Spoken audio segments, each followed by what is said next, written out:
En la historia bíblica estamos llegando a uno de los puntos más importantes del pueblo de Israel. Hemos hablado ya desde hace algunas semanas sobre cómo Dios eligió, salvó a su pueblo Israel para bendecirlo, para que a su vez el pueblo se convirtiera en bendición a otras naciones. Pero descubrimos que el pueblo de Israel tiene un pecado profundamente arraigado en su corazón, un grave pecado, que es el pecado de la idolatría. Los mismos israelitas que tenían a Dios, al único y verdadero Dios, como su Dios, iban en pos de otros dioses, lo cual les acarreó serias y graves consecuencias. Una de ellas fue precisamente que llegaran las naciones enemigas, las naciones que tenían sus propios dioses, y conquistaron las ciudades de Samaria, la capital del reino norte, y Jerusalén, la capital del reino sur. Y la historia bíblica nos dice que cuando el rey Nabucodonosor, el rey babilónico, entró en Jerusalén, destruyó el templo, destruyó la ciudad y tomó para llevarse, para deportar a la élite, a los varones y mujeres nobles más importantes de la ciudad, y se los llevó a Babilonia. Esta era una técnica de conquista, de aculturación o inculturación que tenían los babilónicos. A los líderes más importantes, más influyentes de las naciones, los llevaban a Babilonia, los enseñaban, los adoctrinaban en su propia religión, en sus artes, en sus ciencias, y después los enviaban de regreso, algunos esperando que ese conocimiento y esa forma de vida de Babilonia se infiltrara en las demás naciones, y algunos otros se quedaban para servir a los reyes. Así es como llegamos al libro de Daniel, un libro que creo que todos conocemos. Son de las primeras historias que aprendemos en escuela dominical cuando somos pequeños. ¿Quién no recuerda la historia de Daniel en el foso de los leones? O Daniel cuando se abstiene de comer los alimentos del rey, o la historia que leímos hoy, la historia de los amigos de Daniel, Sadrach, Mesach y Abednego, que se enfrentaron al rey Nabucodonosor cuando éste quería imponer sobre todas las naciones la adoración a su estatua. Ese es el pasaje que estamos leyendo hoy, un pasaje interesante, por cierto. Los comentaristas bíblicos observan el lenguaje que se usa. Es un lenguaje que habla de manera muy amplia, muy elaborada acerca de los líderes que tenían, los sátrapas, los príncipes, los gobernantes, y habla de la música que tenía con salterios, con zampoñas, con címbalos, con instrumentos de cuerda y flauta, y habla de una estatua que no sabemos exactamente cómo fuera esa estatua, pero dice que era una estatua de 30 metros de alto por 3 metros de ancho. Algunos piensan que era una estatua del rey Nabucodonosor, otros piensan que era una estatua de algún dios. Por ahí escuchaba también que algunos piensan que era una especie de obelisco que se había erigido.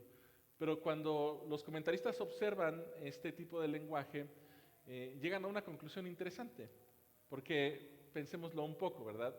Esa necesidad de exagerar todo el gobierno que tenían, toda la capacidad de gobierno, todos los líderes que tenían, toda la amplitud, lo exótico de la música que tenían, y particularmente la estatua de oro que tenían, es una manera en la cual el rey Nabucodonosor enfatiza su poder, quiere enfatizar su soberanía, su autoridad, su poderío sobre todas las naciones. En el libro de Daniel podemos verlo de muchas maneras. En el libro de Daniel, el rey Nabucodonosor tiene un sueño donde él se mira a sí mismo como si fuera un gran árbol, un árbol donde todas las naciones de la tierra llegan y se refugian bajo sus ramas y descansan ahí, y él los protege y los cuida. También se imagina que es una estatua con una cabeza de oro. Tiene un sueño donde se mira a sí mismo con una cabeza de oro. Y después, en el mismo libro de Daniel, se habla de el rey Nabucodonosor como un león con alas de águila, una figura poderosa, grande, fuerte. Y sin embargo, el pasaje de Daniel 3 y de todo el libro de Daniel nos recuerda que esa autoridad y ese poder que tiene el rey Nabucodonosor en realidad es vano, porque ese árbol que se imagina o que sueña el rey Nabucodonosor que es cortado y es echado fuera. El rey Nabucodonosor se convierte en una bestia, en un animal. La estatua que se imagina Nabucodonosor con cabeza de oro es destruida. La bestia, el león con alas de águila, también es destruido.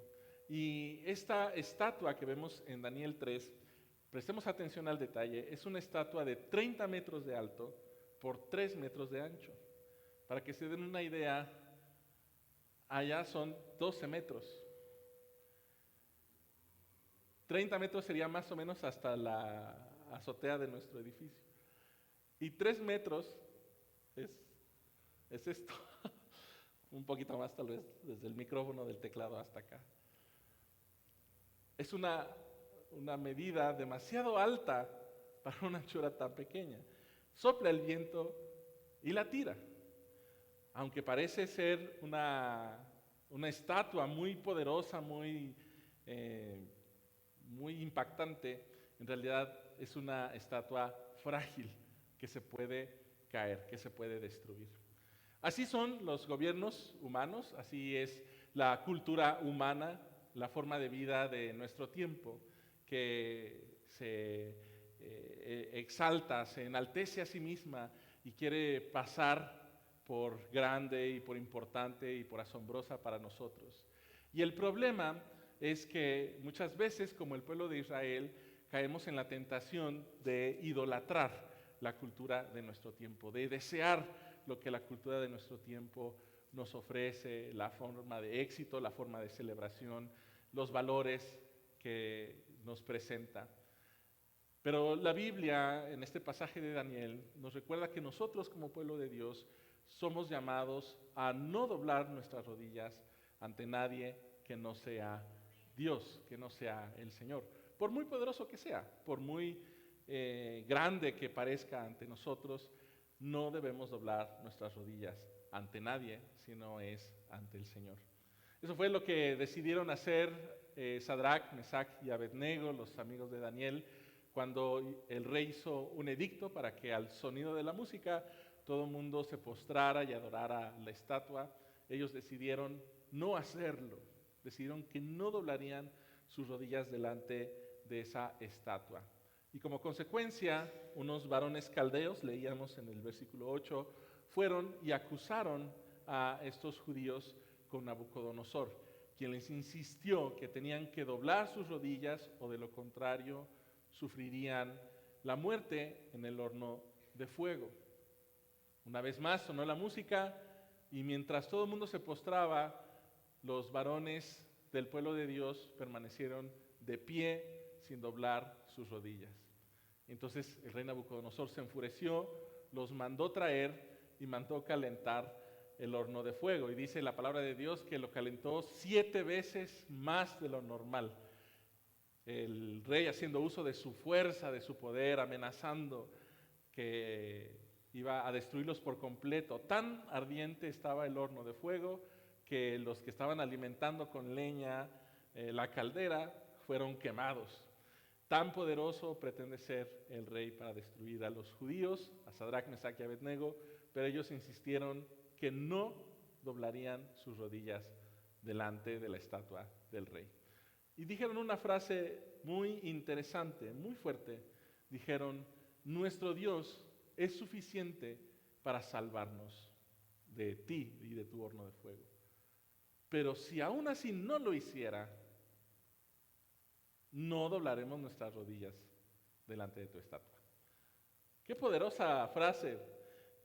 Yo no sé si dada la circunstancia así seríamos tan prontos, tan rápidos a decir, aún si el Señor no nos librara, no doblaremos nuestra estatua, nuestras rodillas ante la estatua. Eso, hermanos, es fe. Esa es la definición de la fe. Confiar en Dios no por lo que haga. Aunque podamos recordar lo que haya hecho antes, aunque estemos seguros de lo que puede hacer, la fe es confiar en Dios por el simple hecho de que Él es Dios. La fidelidad a Dios es permanecer firmes delante de Él, no por lo que haga o por lo que deje de hacer, sino porque Él es Dios. Muchas veces, hermanos, llegamos ante el Señor con una lista de peticiones. Señor, necesito que hagas esto y en mi vida, en la vida de mi familia, en tal circunstancia. Y sin embargo, cuando el Señor, por alguna razón que sea, actúa de una manera diferente a la que esperábamos, muchas veces tenemos la osadía de volverle la espalda al Señor, como si el Señor tuviera la responsabilidad de cumplir lo que nosotros le pedimos. La palabra de Dios nos recuerda que el Señor, que Dios es Dios, que nosotros somos seres humanos y que si el Señor hace o no hace, nosotros somos llamados a permanecer fieles ante Él. Así lo hicieron Sadrach, Mesach y Abednego, y cuando el rey los apresó y los echó en el horno de fuego, también recordamos esa parte de la historia, estaban ardiendo adentro, pero sus ropas no se quemaban, sus cabellos no se quemaban, su piel no se quemaba. Y dice la Biblia que alcanzaron a ver a través de la puerta del horno a un cuarto personaje que estaba ahí.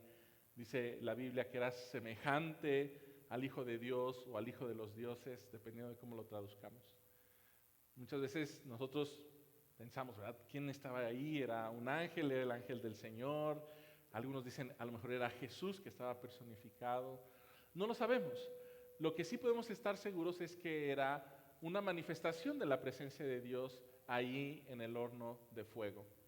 Hermanos, cuando nosotros enfrentamos el horno de fuego, cuando estamos sometidos a pruebas, a dificultades, el Señor no está afuera esperándonos a que salgamos, no está en la puerta esperando a rescatarnos, sino que está con nosotros. Está ahí en medio de las circunstancias difíciles, sosteniéndonos, guardando nuestras vidas, cuidándonos de que no muramos ahí mismo. Cuando finalmente abren el horno, se dan cuenta de que esos 3 varones están ilesos y Nabucodonosor tiene que reconocer que solamente hay un Dios en toda la tierra, que es Jehová, nuestro Dios, el poderoso y valiente. Hermanos, ¿por qué estamos predicando de Daniel 3, el primer día de Adviento, el primer día de estas semanas previas a la Navidad, esta anticipación a la Navidad? Porque recordamos en Navidad cuando Jesús nació, cuando vino a la tierra, cuando fue a morir en la cruz. Y leíamos en el pasaje de Juan hace unos momentos durante el servicio que cuando Jesús fue crucificado se presentó o fue llevado ante Pilatos y Pilatos le preguntó, ¿eres tú el rey de los judíos? Y Jesús dijo, tú lo has dicho. Y le volvió a preguntar Pilato, y si eres rey de los judíos, ¿por qué no vienen tus seguidores y te sacan y te rescatan? Y Jesús le dijo, porque mi reino no es de este mundo. Si mi reino fuera de este mundo, ya estaríamos aquí todos en una batalla encarnecida para que me rescataran. Adviento nos recuerda que el niño que nació en Belén era un rey, era el rey no solamente de los judíos, sino el rey de todo el universo. Pero Adviento también nos recuerda que Jesús habrá de venir una segunda vez, que habrá de venir una segunda y definitiva vez para terminar con toda la maldad, con toda la opresión y todo el pecado que hay en el mundo. Cantábamos hace unos momentos, oh ven, bendito Emmanuel, ven de nuevo a este mundo a reinar. Y en el libro de Daniel, precisamente en el capítulo 7, leemos acerca de estos imperios que se levantan en forma de bestias, que destruyen todo lo que está a su paso, que ponen caos en la tierra. Y sin embargo, hay uno, como el Hijo del Hombre, que se levanta sobre las bestias, las destruye y recibe así el reino eterno. Adviento es un momento en el cual nosotros podemos afinar nuestra esperanza en Cristo, en la segunda venida de Cristo. Que las situaciones que estamos viviendo ahora en nuestra vida personal, en nuestra familia, en nuestro hogar, en nuestro matrimonio, no tienen la última palabra. Que las circunstancias que vivimos como sociedades, como países en el mundo, no tienen la última palabra. Que nosotros no tenemos por qué doblar nuestras rodillas ante lo que el mundo nos pide, a lo que el mundo nos llama a hacer, a las tentaciones que el mundo nos ofrece. Romanos 12, 1 y 2, les ruego, hermanos, por las misericordias del Señor Jesucristo, que presenten sus cuerpos como un sacrificio vivo, santo y agradable al Señor, que es su culto racional. No se conformen a este siglo, no adopten las costumbres de este siglo. Por muy hermoso que parezca, por muy luminoso que parezca, nosotros no nos conformamos a las costumbres de este siglo, porque tenemos nuestra esperanza puesta en el reino de Dios que habrá de venir. En esta temporada navideña que estamos empezando, hermanos, el mundo se va a ver muy lleno de luz, se va a ver lleno de árboles y regalos y lucecitas, y de repente podemos apantallarnos y pensar que la Navidad significa eso, ¿verdad? Que Navidad es pasar tiempo con la familia, disfrutar las vacaciones, ver los árboles en los centros comerciales y comprar cosas, el Buen Fin, el Black Friday, el no sé qué Monday, y toda la semana, todo el tiempo hay ofertas y compramos y compramos. O miramos fotos, miramos películas, series de Navidad y todo se ve muy lindo y pensamos que eso es lo que debemos aspirar como familias. Sin embargo, eso es como una gran estatua de oro que mide 30 metros de altura, pero que tiene una anchura tan pequeña que el viento la puede tirar. Y recordamos, ¿verdad?, que nuestra esperanza no está en las cosas que el mundo nos presenta hoy, no está en cómo se ve el mundo hoy, sino que esperamos nosotros la venida definitiva de nuestro Señor Jesucristo. Amén.